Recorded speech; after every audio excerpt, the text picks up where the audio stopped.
Hi, Dr. Fred with TMT, and we're down by the ocean because this is a metaphor for life.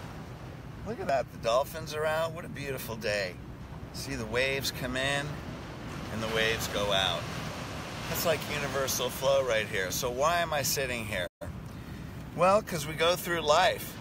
And about 17 years ago, one day, I was reading my goals at 6 in the morning, and all of a sudden I couldn't talk. And I was having a stroke. And I sat there and said, God, am I having a stroke? And then I couldn't talk, and I realized, man, I could die right now. And then I asked myself, God, am I going to die? And my spirit told me no, so I sat there and prayed. Rather than call 911, I prayed. To make a long story short, you know, I drove to the gym to meet my wife. We were supposed to meet us there. We went back to the emergency room. All this took about 3 hours.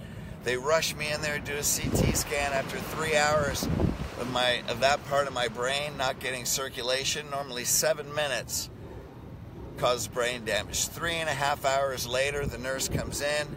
Her mouth's wide open with the results of the CT scan. And she said, you have no brain damage. I never once doubted because I had faith. So I go back home. I'm reading my goals again. And this loud voice speaks to me out loud like I'm talking to you and says, just relax, you're already there. And then I realized I was pushing over everybody in my life to prove myself to myself for 40 years. And that lesson taught me that the universe and your life is like the ocean. The waves come in and the waves go out. Things come in your life, things go out of your life. It's a universal flow. And our pain comes from our resistance. So when I was 30, I met the woman of my dreams at that time. And we got married. And we actually made a pact that if one of us died, that the other person would come in our dreams and take our soul because we didn't want to be in this physical world without each other. That's how much we loved each other. 5 years later, we were divorced. The waves come in and the waves go out. So I basically left that relationship with enough money to open up a new clinic, moved out to Washington State. On the day I opened my clinic, I didn't have $5. I literally couldn't go to Subway. I spent every penny to get that clinic open, and I thought, God, if I'm supposed to go bankrupt, then you better show me what to do. Fortunately, I knew how to build a practice. We had about a $20,000 a month overhead. I charged it on cards. So in a few months, I was $50,000 to $60,000 in debt on credit cards. 6 months later, it was all paid off, and I built a successful clinic. The waves come in, and the waves go out.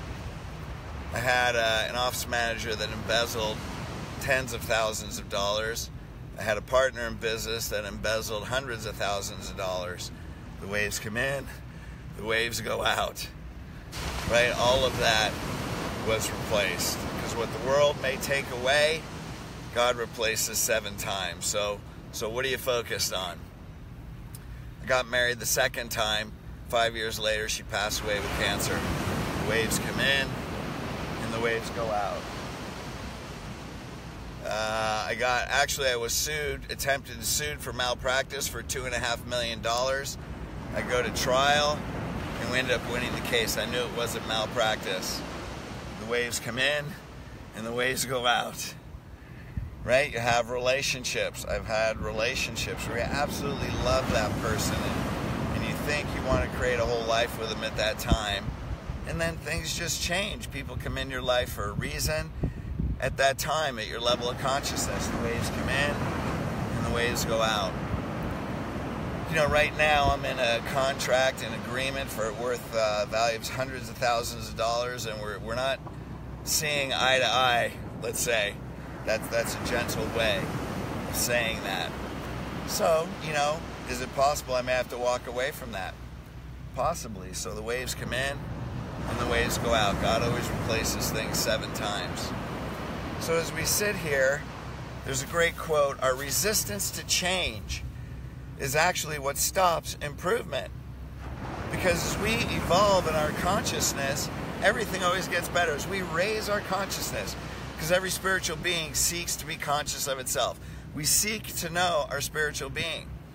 So as we raise in consciousness, things, conditions, people at that lower consciousness leave like the tide going out. See, can you stop? See that wave come in? Now let's watch it go out. Whoa, it's still coming in. That's a good one. We like that. Good things. See, there it goes. As it fades out, can we stop it? Can I run and try and grab that wave and say, no, don't leave my life? But see, as we gain a new level of consciousness, what's the universe do? What's God do? It brings in another wave with new stuff. That's a new wave. So as we evolve, the things that are at our lower consciousness leave our life. Things that come in our life. Now as we get to a higher level of consciousness, new and better things come in. People are so resistant to change that we stop improvement. Because we cling. Why? Because every gift we have is a double-edged sword. What's that mean? Hey, if you're determined and goal-driven, what's the other side of the sword? You're going to be impatient. I want it right now. If you're highly creative and artistic, probably going to be somewhat disorganized. You know, if you're highly disciplined and structured and I like this, then you're probably going to be controlling. What's that mean? You're going to try and stop that water from going out. But when we look a little bit offshore, the dolphins that were here a minute ago, this seagull right here, or a pelican, or whatever kind of albatross, whatever kind of bird that is. Does that look like it's stressed? Does that bird look like it's stressed? Or does it look like he's just floating? Right? Maybe we can just float. Joe Vitale writes a book called Zero Limits. Resistance keeps us in a constant state of anxiety, spiritual, mental, physical, financial, and material impoverishment. What's that mean?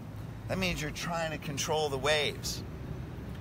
Now there's things that we can certainly do in life if we take action, and at some point the universe has a rhythm.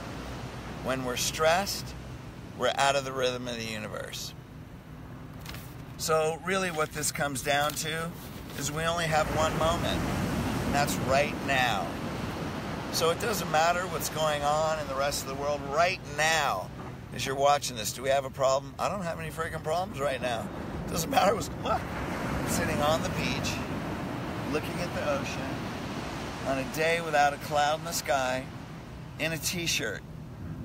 Life's good. This moment. So what we can do is create successive moments. It doesn't matter what happens an hour from now, because really what we have is right now. So we can live in joy, and we can live in peace. We come into presence, so we breathe. I hear the ocean.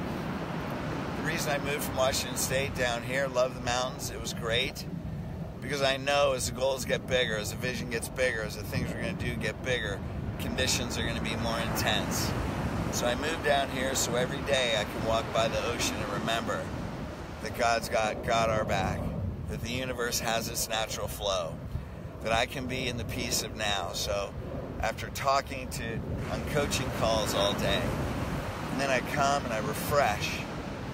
I come down here and I breathe and I look all the way across that vast ocean on the horizon. I say, God, we are a piece of something that is so big, and that bigness is within us, that there is no earthly condition that can bring us down, only our perspective.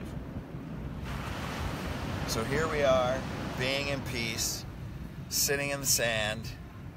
You could say, well, I don't have a beach and it's raining or snowing.